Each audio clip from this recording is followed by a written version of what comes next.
disparaisse, afin que tu paraisses. Fais de moi un vase d'honneur par lequel tu agis. Oh, esprit de sagesse, esprit de science et de piété. Esprit de sainteté.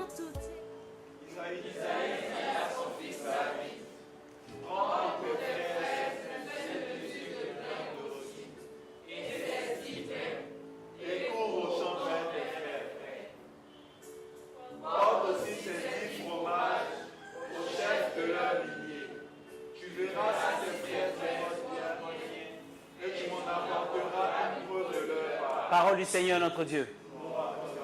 Donc le deuxième élément, c'est ce à quoi tu prêtes attention, ta sensibilité.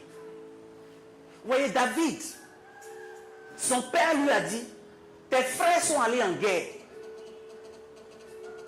Voilà de la nourriture, prends et va leur donner. David était le 8e des fils d'Isaïe.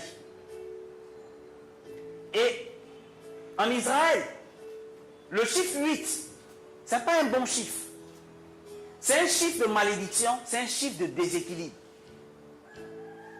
Et comme si ça ne suffisait pas, David lui-même, là, il était né un peu rouquin. Donc il ne ressemblait même pas aux enfants d'Isaïe. Un peu comme si une femme commence à faire enfant et puis ça soit albinos. Amen. Donc elle n'a pas envie de toucher l'enfant. Comme ils ne pouvaient pas tuer l'enfant, ils l'ont pris, ils l'ont gardé, ils l'ont fait grandir. Mais ils n'aimaient pas David. Et c'est pourquoi vous remarquerez qu'au moment où Samuel devait venir oindre le roi, il avait prévenu à l'avance Isaïe pour lui dire, rassemble tes enfants. Je vais venir faire un sacrifice. Donc Isaïe a rassemblé tous ses enfants. Mais il y en a un qui n'a pas appelé. Il s'appelait David. Il dit, va t'occuper des moutons, des cabris. Donc il dit à David, vous voyez, dans ces deux expériences, David était préoccupé par quelque chose. David n'a pas dit, écoute, ne me dérange pas. Pourquoi moi il ne reste pas à la maison comme les autres? Et puis pourquoi c'est moi il doit toujours aller m'occuper de ce qui sent, de ce à quoi on ne peut pas parler? Imaginez-vous au milieu de moutons, cabris, bœufs. C'est des espèces différentes. C'est déjà difficile à gérer. Mais David ne s'est pas plaint. David avait un cœur sensible aux besoins de ses parents. David avait un cœur sensible aux besoins de son environnement. Vous êtes souvent dans des communautés, dans des organisations.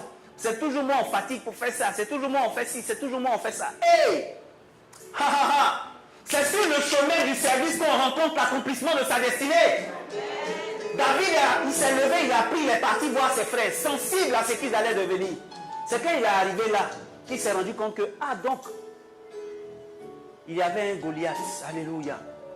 Et c'est ce Goliath-là qui va révéler David à l'ensemble de la nation.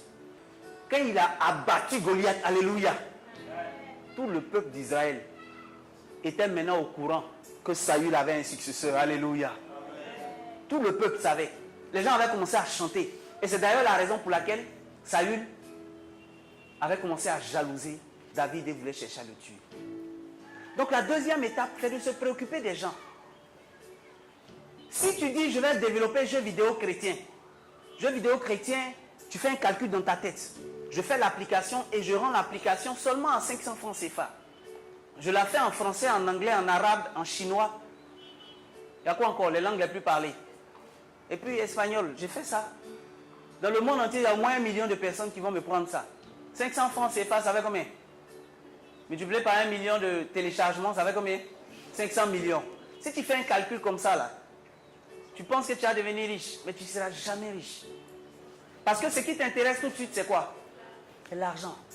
Mais si tu dis, je veux développer un jeu vidéo parce que je veux que les démons arrêtent d'entrer dans la vie des enfants.